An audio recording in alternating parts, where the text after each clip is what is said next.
La sed y el agua. Un clásico periodístico. Una marca registrada. Mostrando las distintas ópticas de la información con sus protagonistas. Con 40 años de trayectoria periodística, Raquel Daruech los invita a su casa. La sed y el agua. En el mes del ambiente queremos contarte que somos el departamento que más recicla y alcanzamos un nuevo récord de material captado para reciclaje, que llegamos al 97% de alumbrado LED, haciendo más eficiente el uso de nuestra energía, y que sumamos a más de 125.000 familias con contenedores intradomiciliarios y más de 30.000 familias con equipamiento de reciclaje y compostaje. Además, para el 2025 habremos reducido la emisión de carbono lo equivalente a 27.000 autos menos por año. Esto solo es posible porque lo hacemos entre todos. Ecomunidad Canelones, el lugar que construimos juntos. Gobierno de Canelones. ¿Qué tal, amigos? ¿Cómo están ustedes? Para mí es un gusto esta oportunidad que me doy y nos damos de reencuentros con figuras queridas, emblemáticas, que han tenido y tienen trayectoria. En realidad, a veces uno mira los parlamentarios, y lo digo yo que me dedico al tema bastante de la política, que no es lo único, y no los conozco, no sé quiénes son, tal vez es una carencia mía, pero como que, no sé, como que siento que como que el nivel y la discusión político-partidaria y periodística no tiene el nivel que tenía antes. Y sé que hay excepciones, que sé que hay muy buenos periodistas que preguntan muy bien y se informan, pero también los otros, y también parlamentarios que de pronto no los conozco, no se han hecho ver. Como otros que de pronto, Luz, por ejemplo, que ha venido más de una vez a este programa, es un lujo, vote lo que vote, hablar con él. Entonces, esta es la oportunidad que yo tengo en el día de hoy para reunirme con la senadora hoy, Lilian Quechichán, de larguísima experiencia desde la Junta Departamental de Montevideo, pasando por la Intendencia de Montevideo en distintas funciones, situaciones, en el Ministerio de Turismo, en dos periodos, sí, en ¿no? dos. En los tres, en realidad los tres gobiernos del Frente. En los tres gobiernos, sí. Porque creo que el primero empezaste como subsecretaria. Como subsecretaria. Y después en el gobierno de Mujica, en el 2012, pasé a ser ministra. Sí. Y qué suerte que seguiste en la actividad política, porque la experiencia suma, no es que resta. Sí, es esa combinación, yo creo. La experiencia, no hay duda, es imprescindible. Y también la renovación, digamos. Yo creo en la renovación en política y cada uno tendrá que hacer su camino, y para eso también los más veteranos tenemos que acompañarnos ese proceso. Pero bueno, sí, realmente yo te diría que empecé antes todavía que la Junta Departamental, porque yo soy una militante fundadora del Frente, militante de base, fui la primera delegada de base cuando Sereñi hizo la primera reestructura en el año 86, y después sí, ya cuando ganamos por primera vez el gobierno de Montevideo, fui parte de aquella bancada enorme que tenía la 1001, que tuvo una votación extraordinaria, junto a Ramón Cabrera, a Felipe Martín, a Mazarovich, a Juan de Acaqui, estaba la Tota, Margarita Percovich, una junta, Melgarejo, Toñola, estupenda, que hicimos tantas cosas. Y bueno, claro, lo que yo digo es que gente que venía de una experiencia, sí, no quiero que con esto se entienda que yo estoy minimizando los hoy no, pero había un acumulado. Había un acumulado. Sí, sin duda. Y en esa junta se notó realmente porque, bueno, la descentralización, el programa de tierras de la Intendencia, el cambio de flota del transporte. Hicimos una cantidad de cosas en un Montevideo que venía con 100 años de determinadas políticas, y ahí hicimos bastante ruido, yo creo, y para mí, siempre lo digo, Raquel, esa Junta Departamental fue un aprendizaje, no solo en lo legislativo, sino también en el contacto, el trabajo en el territorio. Fue un aprendizaje muy, muy grande para mí. Después, en el 2000, cuando estuve como directora de turismo, que nos tocó también 2001-2002, fue un periodo del Uruguay tremendo. Yo tenía la división turismo, no sabíamos ni qué promover, porque te acordás que Sí. Montevideo estaba todo cerrado, 18 todo se vendía, todo se remataba, era un horror. Y sin embargo, con la gente en los barrios pudimos hacer talleres de anfitriones, hablarle a la gente, decirle que cada barrio tenía algo para que se mostrara. Y fue también una experiencia fantástica, acompañada con un director como fue Gonzalo Carámbula, al que yo adoro, extraño y que me enseñó muchísimo. Y a Mariano, Qué divino. Me acuerdo de Gonzalo, cuando diputado, que él estaba tan acostumbrado a andar entre la gente y comprometido, ¿no? Y entonces yo venía, yo qué sé, de hacer cosas en los barrios, y me acuerdo clarito un día allí en el Palacio Legislativo, le digo, medio como reproche, no vi la huella de tu zapato en el barro. O sea que se puso tan mal, no enojado, porque eres muy sensible. Se consternó. Sí. Sí, mirá que yo soy así, es una broma, pero yo lo único que quería decir es que yo sí venía. Pero viste que en un juego de palabras me quedó así. Bueno, sí, gente maravillosa. Sí, aportó mucho a la gestión Bueno, cultural. ¿y por qué pierde el frente, según tu larga experiencia? Mira, ya ahora no solo por lo que pienso yo, sino que tú sabes que el Frente ha salido, Sí. El Frente escucha, salimos, yo fui parte de muchas de esas delegaciones, salimos a todo el país a escuchar que la gente nos dijera, le hacíamos 3, 4 preguntas, cómo está su situación actual, cómo está la actividad que usted realiza actualmente, y finalmente le preguntábamos a usted por qué cree que el Frente Amplio perdió. Ahí se quedaban un poco descolocados, pero hubo una constante de señalarnos cierta lejanía de la gente. Nos señalaron alguna cuota de soberbia. Yo creo que todo eso nosotros lo tenemos que escuchar muchísimo. Cuesta verlo, ¿no? O reconocerlo. Cuando estás en la vorágine, sí, cuesta, a veces cuesta verlo. Por eso siempre es bueno tener la oreja bien atenta, sí, y que escucha. Y después algunas medidas que parecen, digamos, que afectaban como la sensibilidad. Los sindicatos policiales todos nos dijeron Bonomi no iba a los velorios de los policías muertos. Y nosotros sabíamos que Bonomi iba a los velorios de los policías muertos, que eran policías, no a los que eran 223, esos que hacían esa vigilancia fuera de toda la norma. Sin embargo, fue algo que los afectó. Claro. Porque nos decían, ustedes nos dieron todo, con ustedes mejoran, pero es una cosa de sensibilidad. Sí, sí. O en algún otro lugar, bueno, ustedes nos cerraron una sucursal de la OCE y nos dejaron, era un lugar de sociabilización del pueblo, que capaz que había algunas cosas que había que haber hecho con otra cadencia. Nadie nos habló mal de nuestros gobiernos. Bueno, Raquel, a la prueba está que perdimos por una cifra ínfima. No, yo creí que perdimos un vicepresidente por una cuestión también. No. Creí que me ibas a hablar de eso. No, en el Frente Escucha, te soy sincera, yo en las reuniones que yo estuve, casi nadie habló como una causa de haber perdido la renuncia de Sendik. Para nosotros sí fue un golpe. Creo que demoramos un poco en tomar la decisión. Finalmente se tomó porque ahora uno está viendo algunas cosas que, madre mía, si demorarán, porque realmente hay algunas situaciones que ya deberían haberse solucionado con la renuncia de los involucrados. Pero está. Pero en las reuniones la gente no lo planteó como un problema. Más bien cierta falta de contacto, más bien cierta soberbia, y bueno, y los temas de seguridad. Sin duda, que fueron muy trabajados por la oposición de una manera muy demagógica, no porque no fueran ciertos, pero porque nosotros no pudimos entablar con ellos nunca un vínculo de decir, miren, acá en el narcotráfico tenemos un problema de verdad y necesitamos todos juntos, y ante ese discurso lo que teníamos era, Bonomi inventa los ajustes de cuenta porque quiere tapar su ineficiencia.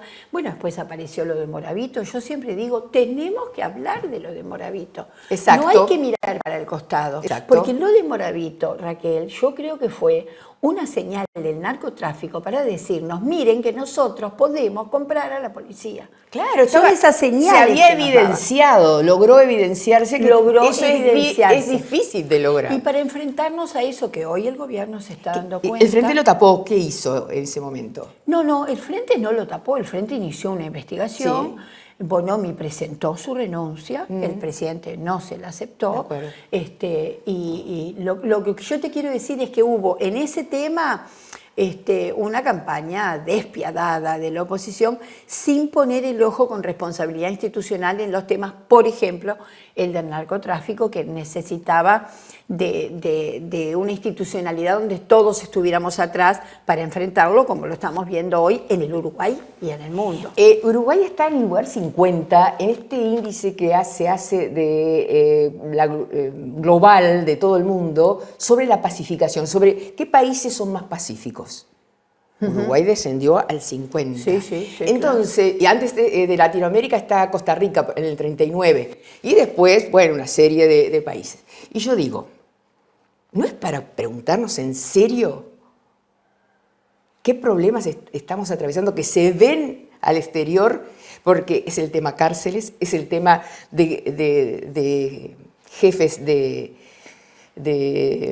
mafias que están acá. Que el otro día me decía Carrera, acá mismo, me decía, yo soy de la idea de que hay que expulsarlos del país. No los podemos estar manteniendo porque son escuelas vivas de corrupción y de narcotráfico. Y otra cosa que me decía, ¿sabes, Raquel? Que todo la droga pasa por el Río de la Plata ahora. Baja desde Colombia, México, acá.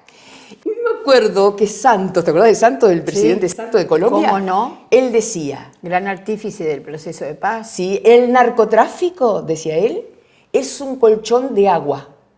Porque ellos estaban aplastando, actuando, ¿viste? Y bueno, eso fluctúa, depende del presidente que venga, con los intereses que vengan. Entonces ellos estaban comprimiendo ese colchón y dice, ¡ojo! Que esa agua se va para allá. O sea, no desaparece, crece en otro lugar. Claro, ese poder inmenso busca los canales de salida, los busca acá, los busca en el mundo. Ahora que tenemos Netflix, esto y las aplicaciones, yo qué sé qué, y vemos la realidad, incluso de los países nórdicos, ejemplo en el mundo de una cantidad de cosas, de políticas sociales, de educación pública, sin embargo, con la droga casi ningún país ha podido. Entonces creo que es un problema que trasciende al Uruguay, pero que en el Uruguay hubo mucha mezquindad para poder tratarlo como una política de Estado, que no es un problema solo de la seguridad. No sé si alguna vez me escuchaste, pero yo lo repito cada vez que puedo. Yo creo que todos hablan de políticas de Estado, pero el Uruguay tuvo una oportunidad histórica de políticas de Estado, que fue la concertación nacional programática. Lo digo siempre, coincidimos ampliamente. Salvo en política económica, yo fui parte de esa concertación. Sí, yo sé que fuiste parte. Nos pusimos de acuerdo en todo. Concertación nacional programática, la salida de dictadura. A mediano y a largo plazo, las medidas que necesitaba el Uruguay para su desarrollo. Maravilloso. En paz, maravilloso. Momento maravilloso. Además, a la salida de la dictadura había un sentido de unidad, hubiera sido el momento. Y Sanguinetti, el presidente Sanguinetti, lo guardó en un cajón y aplicó a sangre y fuego su proyecto. Y yo creo que el Uruguay de hoy lo está pagando, porque no podemos seguir hablando de políticas de Estado cuando tuvimos una oportunidad. Una gran oportunidad. Y una gran oportunidad y la despreciamos. Inclusive el Uruguay ha sido ejemplo para el mundo entero. Totalmente. Y para la región, el Frente Amplio, gobernando la izquierda, de la manera en que lo hizo los primeros gobiernos, y el tercero también, pero ya como bajándole unas rayitas al sobre eso proyecto. También podemos hablar, más que bajándole unas rayitas, lo que bajó fue la región. No te olvides que estábamos en una región que prácticamente entró en default. El único país que se mantuvo sobre sus pies fue el Uruguay, con dificultades, claro, pero no nos olvidemos del contexto. para juzgar a ese tercer gobierno, ¿no? Claro, pero a lo que iba Sí. es que en realidad era ejemplo. Total. Se repetían las experiencias, se tomaban de ejemplo y se trataban de repetirse. No me lo vas a decir a mí que yo salí los 15 años que estuve en el ministerio, salimos a promocionar el Uruguay. Realmente el ministerio en ese sentido trabajó muy bien con Uruguay 21 y nosotros logramos que Uruguay apareciera en el mapa del mundo. Y la gente te decía, la trazabilidad de la carne, el plan Ceibal, el fútbol, ni que hablar, la agenda de derechos, había el agua potable, había una cantidad que de la cosas. tenemos, pero la estamos regalando desde hace mucho tiempo, a UPM, a todos los ahora que vienen, al hidrógeno verde, que se toma como una gran inversión de 4.000 millones de dólares y que no fue, yo no sé si fue discutido ampliamente, profundamente con el lo del Frente. hidrógeno todavía se está discutiendo. Lo del hidrógeno no está. ¿Viste la contaminación? UPM, yo tengo cierta... UPM usa agua, pero la vuelve, la procesa y la vuelve a poner en circulación. Pero daría para un programa entero. Pero lo que te quiero decir es que en esos 15 años nosotros que salimos a promocionar el Uruguay, no hay duda que Uruguay era un ejemplo en el mundo. Por muchas cosas diversas. Por Forlán, porque había sido el mejor jugador del mundo en Sudáfrica.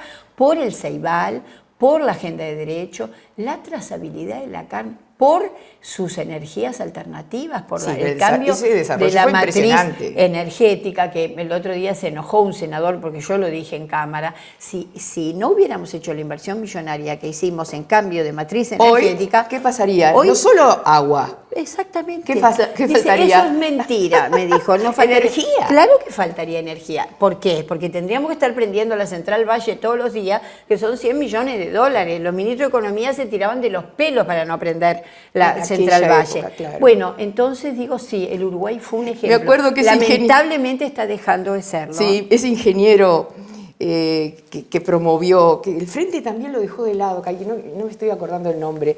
¿Casaravilla? No, ese fue ingeniero presidente de UTE, doctorado en energía eléctrica, todo. No.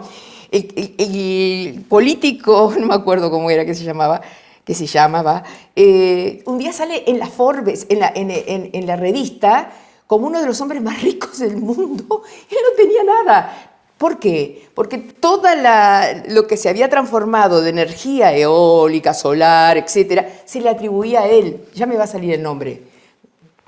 ¿Pero qué fue? ¿Ministro? No llegó a ser nunca ministro, que esa fue mi gran pregunta, ¿por qué no? No sé de quién puedes estar hablando, pero ya no vamos a acordar. Ya no vamos a acordar. Los años no vienen solos, vienen acompañados. Pero no hace mucho liberaron a un narcotraficante uruguayo que nosotros pensábamos que no teníamos, a partir de... por un documento. Se lo liberan en Arabia Saudita. Increíble. Sí, la verdad que es de los episodios más tristes, más confusos, más oscuros. Bueno, ahora la propia justicia acaba de convocar en carácter de indagados a 2 ministros. A mí me llama, a Heber y a Bustillo. A mí me llama mucho la atención. Cuando la que renunció fue la vicecanciller H. Efectivamente. Pero ya que hablamos en la previa del tema Sendik, cuando el caso Sendik, nosotros no podíamos salir a la puerta de nuestras casas sin que nos preguntaran cuándo renuncia. Yo me pregunto, ahora no hay un periodista que pregunte cuándo van a renunciar 2 ministros indagados. Como tú decís, un narcotraficante que ya había pedido pasaporte uruguayo en el consulado de Santa Cruz de la Sierra y se le había negado. Un hombre que estaba preso por entrar con un pasaporte falso.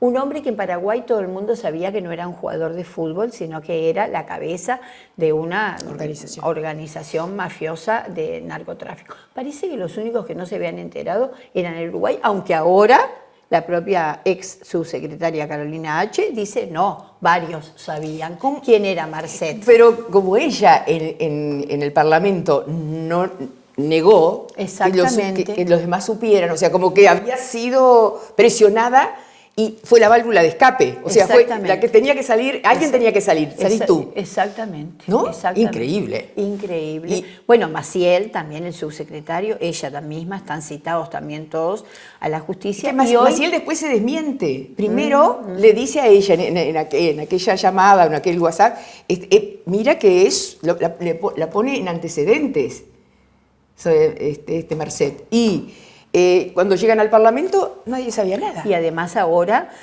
nos seguimos enterando de cosas nuevas, como que la cónsul en Santa Cruz de la Sierra, para hacer más rápido el trámite, lo anuló el anterior, porque claro, cuando tú tenés un trámite abierto que te fue negado, te bloquea. Es un antecedente. Es un antecedente que te bloquea. Bueno, ella decidió, por sí ante sí parece, yo no puedo creer que lo haya hecho sola, anular todo eso y empezar un trámite nuevo. Entonces lo aceleró, se lo llevaron en mano a la cárcel.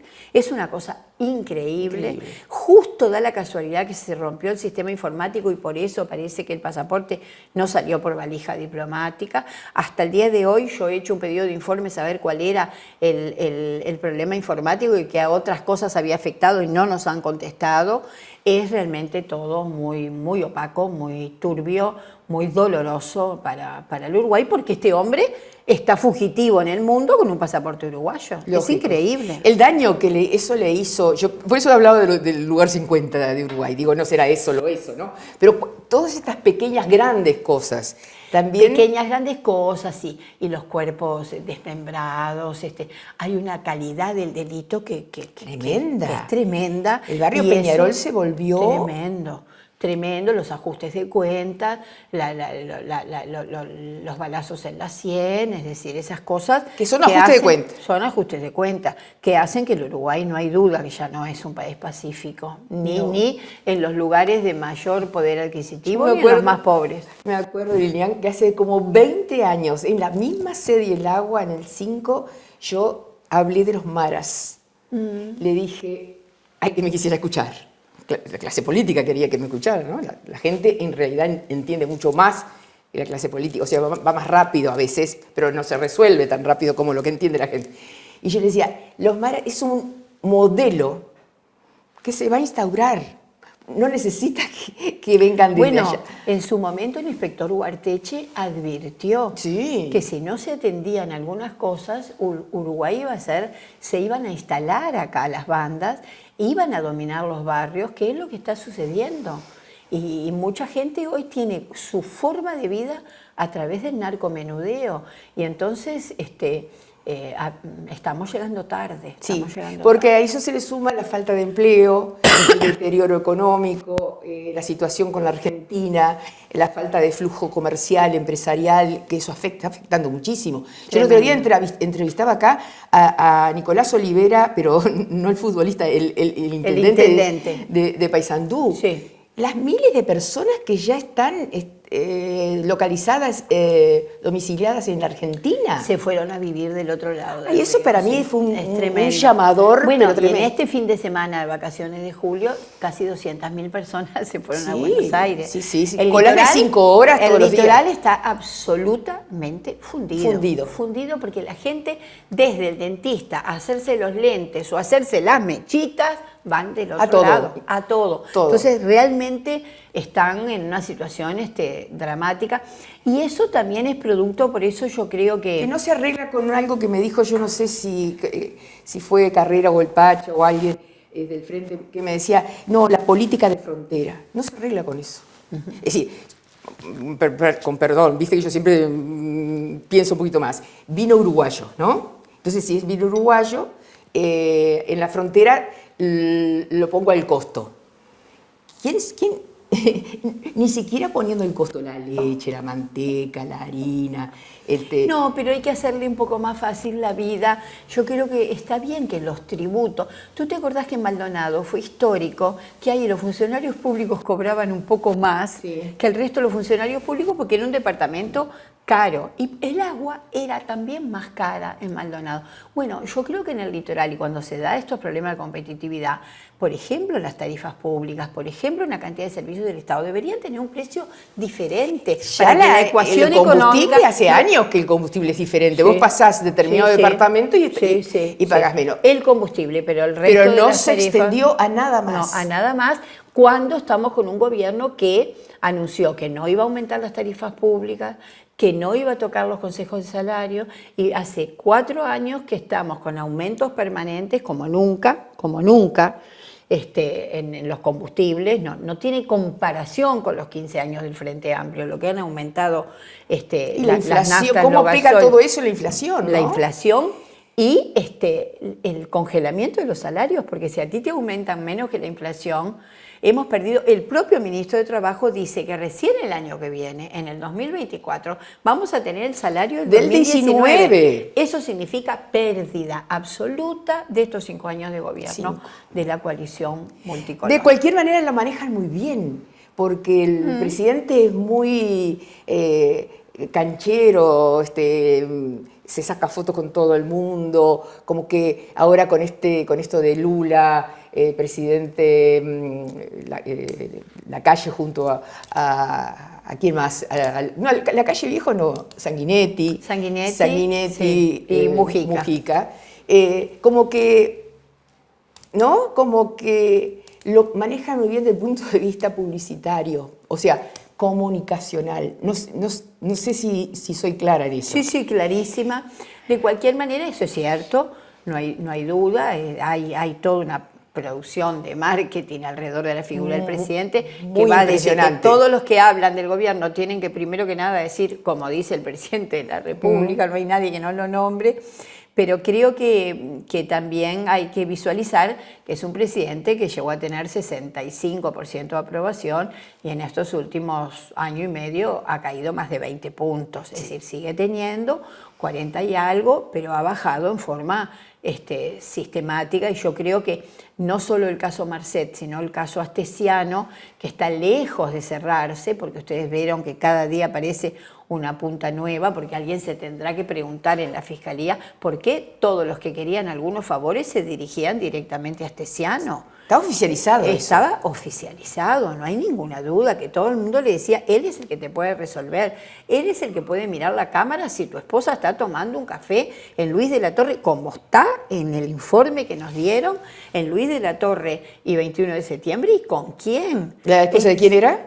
No sabemos. Pero alguien le pidió, quiero saber con quién está. Está bien. No, pensé que era Lori o la esposa del presidente también, ¿no? El seguimiento y el espionaje a los 2 senadores, a Charles Carrera y a Mario Vergara. Eso nosotros habíamos olvidado en la institucionalidad uruguaya.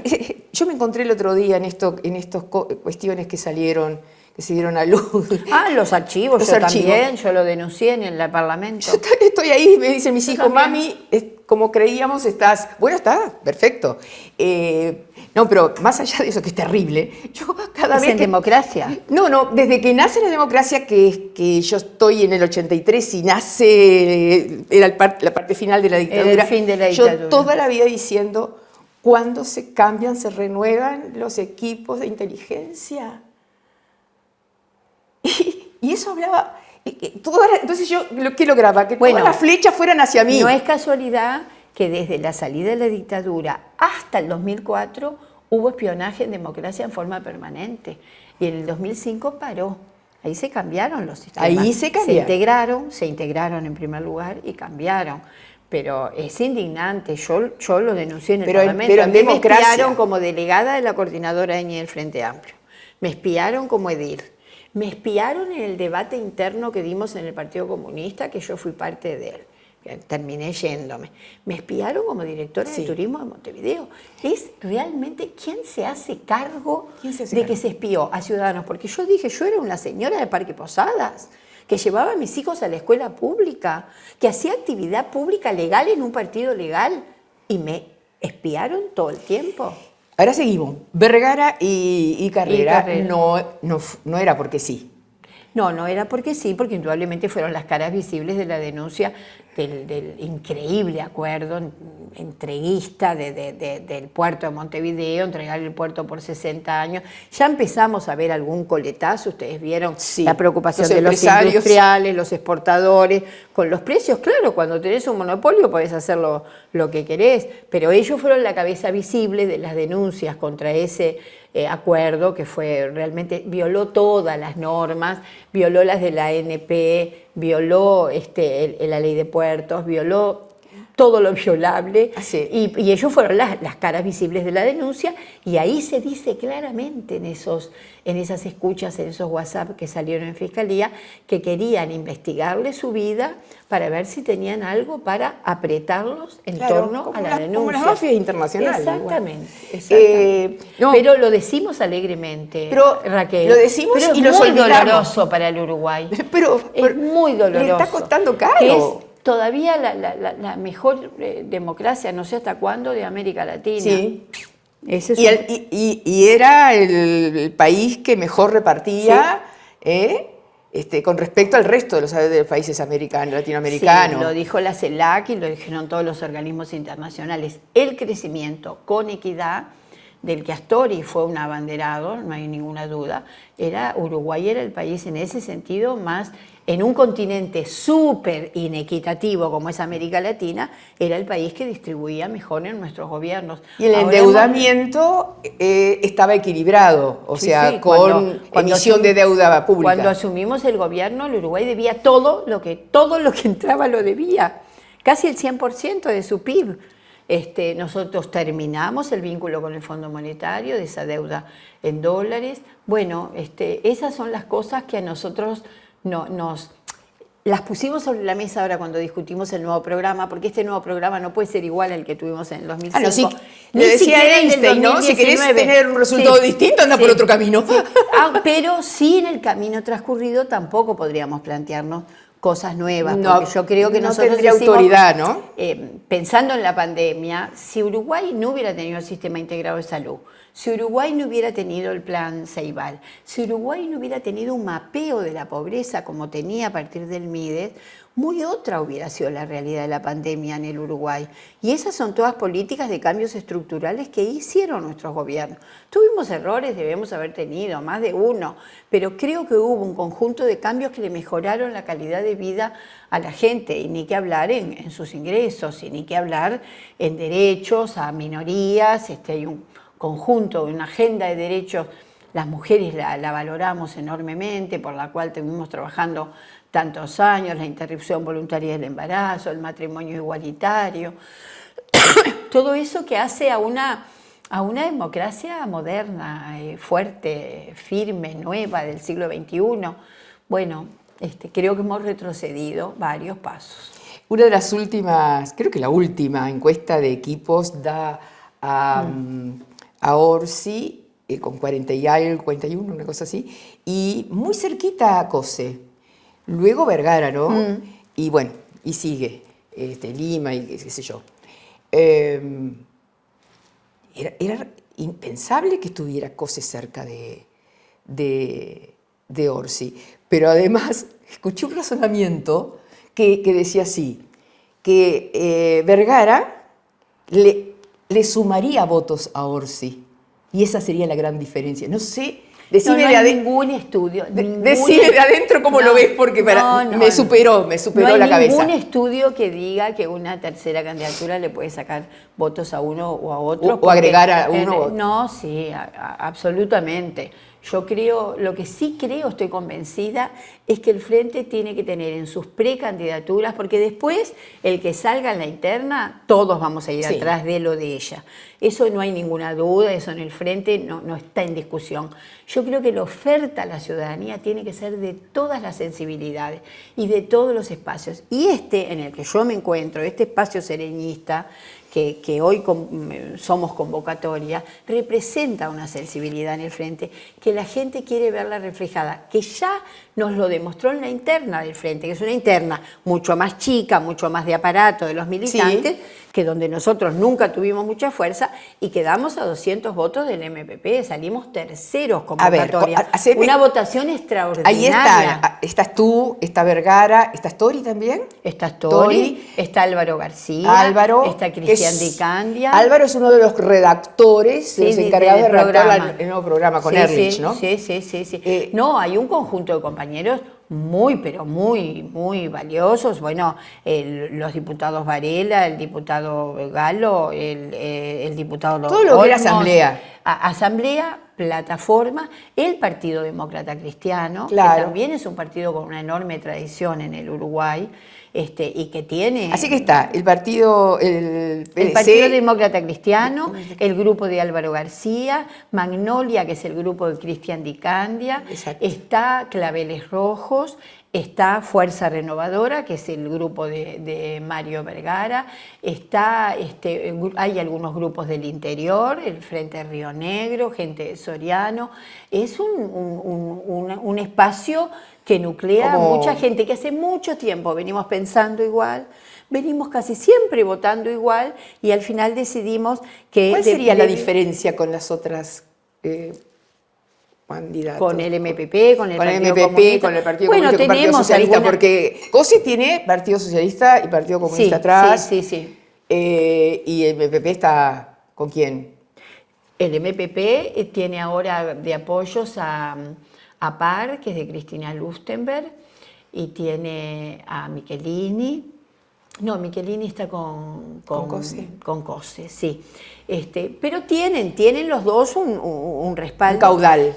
¿Qué te diría? El Frente siempre fue la unidad en la diversidad. Claro. Nosotros no nos creemos ni mejores ni peores, pero sí hemos estado al frente de la economía, sí hemos gobernado, sí tenemos una mirada moderna y nueva de lo que debe ser la izquierda, sí tenemos en algunas cuestiones que para nosotros tienen que ser claves, como la ética, la transparencia, la ley de partidos políticos, el fortalecimiento de la JUTEP. Hay la algunos financiación. temas, la financiación de los partidos políticos, el fortalecimiento de la JUTEP. Hay una cantidad de temas que, bueno, te diría que hasta las relaciones internacionales nosotros hemos sido un poco diferentes al discurso más hegemónico en el Frente Amplio sobre derechos humanos, sobre libertades, sobre democracia, en Nicaragua, en Venezuela, y si bien Cuba nos duele mucho más, también en Cuba.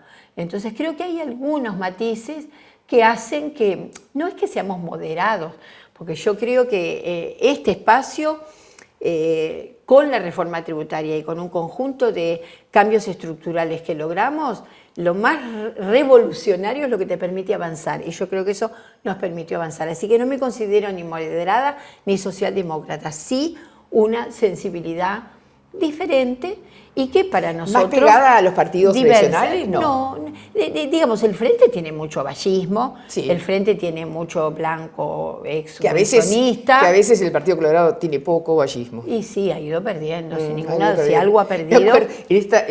En esto de la presentación de este señor que le dieron, lo beatificaron, ¿no? El primer obispo de Jacinto Vera. Jacinto Vera. Estaba Sturley y estaba Sanguinetti, yo era la moderadora. Entonces, en un momento, Sanguinetti dice una cosa muy, pero muy fuerte. Le dice, cuando Jacinto Vera daba vueltas por el Uruguay, ¿no? Porque solito daba vuelta y vuelta, la iglesia no era nada. Luego, en otro siglo, la iglesia siguió siendo nada. Y hoy la iglesia no es nada. Entonces me agarra así, Sturla, que del otro lado mío, y le dice, perdóneme, Raquel, le voy a preguntar al doctor Sanguinetti, ¿qué parte del vallismo para usted existió, existe y existirá? Sí, porque es la nada también ahora. Es la nada también. Claro, no, pero otro día un poco lo complementó comprando una reliquia que había pertenecido, un remate, ¿no? Sí. Porque por primera vez lo vi al doctor Sanguinetti como no, pero sí, alguna parte como dudando, como pregunta como centralísima. Bueno, y eso es lo que nosotros pretendemos, que toda esa oferta, que toda esa sensibilidad, que toda esa unidad en la diversidad, que después se sintetiza en el frente y que obviamente nuestros estatutos dicen que vamos a la interna como lo dice la Constitución y después marcharemos todos atrás del candidato, pero creo que la sociedad merece tener, en este caso, en el caso de Mario Vergara, que sería nuestro candidato, también esa oferta para... Ferreri no está con ustedes. No, está con Carolina. Está con Carolina, sí, ¿no? Está con Carolina, sí. Porque ha sido uno de los 10 economistas en el mundo elegidos para un organismo internacional de la... no sabía. Sí, interesantísimo.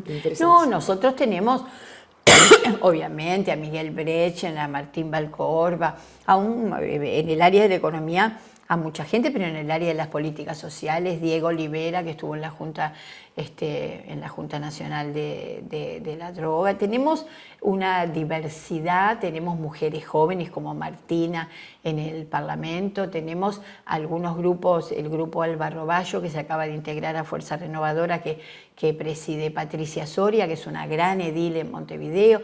Digamos, tenemos una diversidad también que yo creo que la gente necesita que se exprese también a la interna del Frente Amplio. Bien. Ya en los minutos finales, ¿cuál es el proyecto que más te ha entusiasmado de los presentados por ti o en el cual has tenido injerencia o pienso? Sin ninguna duda, lo digo en todos lados, fue el programa de turismo social.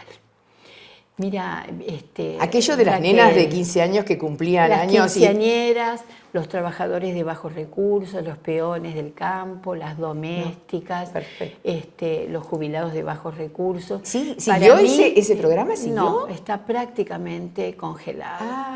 Yo incluso después de la pandemia le trasladé al ministerio, a este ministerio, que a mí me parecía que era un momento entre que el turismo estaba complicado con la Argentina, para llenar los hoteles uruguayos de todos los que habían trabajado en la pandemia. Las limpiadoras, las tisaneras, las enfermeras, todos los que habían dado un trabajo impresionante en el COVID.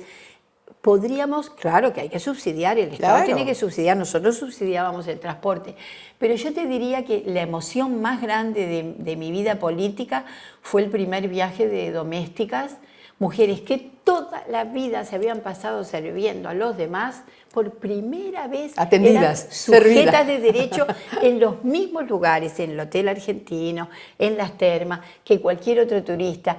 Y esto puede parecer un poco frívolo, pero yo creo que el ocio y la recreación, Raquel, son parte de la calidad de vida de la gente. Son derechos fundamentales. Y el Frente Amplio en eso desarrolló un programa de turismo social que realmente es muy doloroso que hoy no esté funcionando. Yo estoy diciendo desde hace tiempo que deben esforzarse muchísimo los partidos políticos que vayan a la próxima competencia electoral para volver a enamorar a los jóvenes, a los ciudadanos, porque entre que tenemos una avalancha de información recortada por tantos medios, tanta cosa, tantas series, tantos canales, y encima, yo le decía el otro día, ¿qué se puede? Me impactó cuando me hice carrera el senador, que proporcionalmente se suicidan, no quiero decir el porcentaje porque creo que fue 30% más, pero no quiero dar como cierto, más policías que en la sociedad civil. Sí, es una cifra alarmante. Eso te está dando una pauta de que hay que hacer cosas. Sí, sin duda. Sin duda. Hay que abrazarlos, hay que atenderlos. Escuchando a la gente, claro. Sin ninguna duda. Sí, sin ninguna duda. Yo creo que el próximo gobierno va a tener un desafío muy grande de restaurar mucha cosa que ha quedado por el camino, pero también de plantearse una agenda de desarrollo del Uruguay nueva, diferente, más dinámica y obviamente un rol del Estado que este gobierno ha tratado de minimizar a la mínima expresión. ¿Qué dicen Vergara y Astori en ese sentido? ¿De dónde van a salir los recursos para un nuevo gobierno que tenga que subvencionar, que tenga que reparar? Gobierno los recursos los tuvo, lo que pasa es que tuvo como bandera ahorrar, ahorró en la pandemia cuando ningún país del mundo ahorró en la pandemia, porque acá había que mirar el déficit fiscal, no hay duda, nosotros no criticamos, somos responsables en eso, pero hay que mirar el déficit social que quedó después de la pandemia. Entonces, nosotros pensamos que gestionando mejor se puede recuperar se puede recaudar mucho más, y además la reforma tributaria tendrá que tener algún otro capítulo. Me parece que en ese sentido ahí nosotros logramos un camino de equidad importante, y obviamente también logrando inversión extranjera con reglas de juego claras. Nosotros en nuestro periodo de gobierno fuimos cambiando la ley de inversiones. Cuando llegamos al gobierno, que el Uruguay estaba postrado, tenía 1 millón de pobres, tenía 0 inversión, bueno, nosotros privilegiamos en el puntaje a las empresas que crearan trabajo, cualquiera fuera. Después le pedimos trabajo de calidad, y últimamente terminamos incorporando los temas ambientales, cuidado del ambiente, porque el Uruguay tendrá que tener un desarrollo sostenible o desapareceremos del mapa. Entonces creo que tenemos en ciencia, en tecnología, en ambiente, en democracia, en transparencia, en ética, unos desafíos muy grandes, y de verdad creo que el frente puede ser la palabra y la acción en ese sentido. El otro día vi una manifestación por el agua frente a Artigas, Mudo. En la plaza. En la plaza, frente a la Casa de Gobierno. La gente se autoconvoca. También, ese es un fenómeno, sí, también es un fenómeno. La gente traspasa muchas veces los partidos políticos, y yo creo que en el agua estamos viendo un doble discurso del gobierno increíble. Como tuvimos un problema mucho menor al que estamos teniendo ahora en Maldonado, el discurso que tenía el presidente de la República y todos los blancos y colorados de Maldonado no tienen nada que ver con lo que están diciendo ahora. Decían, el intendente se tiene que ocupar. Acá, si la intendenta de Montevideo se ocupa, les viene sarpullido. Tenemos que realmente lograr que se consigan préstamos internacionales. Es decir, es un doble discurso impresionante. Cuando nosotros lo dijimos en Cámara, Maldonado estaba a punto de perder el principal destino turístico del país, que era Punta del Este. Si el gobierno del Frente Amplio no hubiera invertido $100 millones en el saneamiento, ese departamento no soportaba más los 500.000 personas extras que tenía todos los veranos y que ojalá en algún momento vuelva a tener. Por lo tanto, creo que hay mucha cosa de la que hicimos que servirá de piso, y mucha cosa nueva que cuando en diciembre aprobemos el programa podrá conocerlo la sociedad toda, que nos estamos planteando. Vamos porque tenés bancada, porque si no sí, tengo bancada. Seguiríamos. Vamos a brindar, bueno, Lilian, cómo no, por tantos años de conocernos, sí. Salud, Raquel, de ser tan abierta para las entrevistas. Hemos dicho cosas muy fuertes. Busquen, señoras y señores, una entrevista con Lilian, con público presente, ¿no? Sí, en el Raravis. En el Raravis. Fuimos hasta el hueso de Lilian. Sí, hasta el hueso, porque ahí apareció toda la lucha contra la dictadura. Y tus militancias. Y mi militancia en esos periodos que, bueno... Y tu ascendencia armenia y mucha cosa. Mucha cosa. Hoy no fuimos a lo político, nos fuimos a Lilian. Que son parte de mi personalidad y de lo que yo soy. ¿Por qué entonces brindarías? Por el Uruguay, Para que renazca, renazca no, porque se va, no sé, la mitad de la gente para que incluya, se va a sentir ofendida. Para que incluya, para que eduque, para que le dé salud, para que atienda la salud mental. Hay tantos desafíos. Que sean enormes. Menos expulsivo en general. Menos expulsivo. Aquí está. Salud. Y salud para ti también. Gracias, igualmente. Salud, amigo. Gracias. En el mes del ambiente queremos contarte que somos el departamento que más recicla y alcanzamos un nuevo récord de material captado para reciclaje, que llegamos al 97% de alumbrado LED, haciendo más eficiente el uso de nuestra energía, y que sumamos a más de 125.000 familias con contenedores intradomiciliarios y más de 30.000 familias con equipamiento de reciclaje y compostaje. Además, para el 2025 habremos reducido la emisión de carbono lo equivalente a 27.000 autos menos por año. Esto solo es posible porque lo hacemos entre todos. Ecomunidad Canelones, el lugar que construimos juntos. Gobierno de Canelones.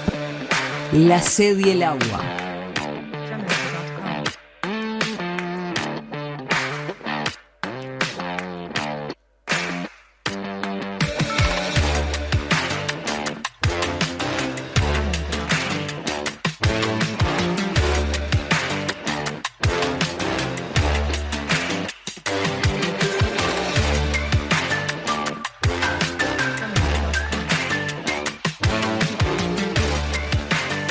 La sed y el agua.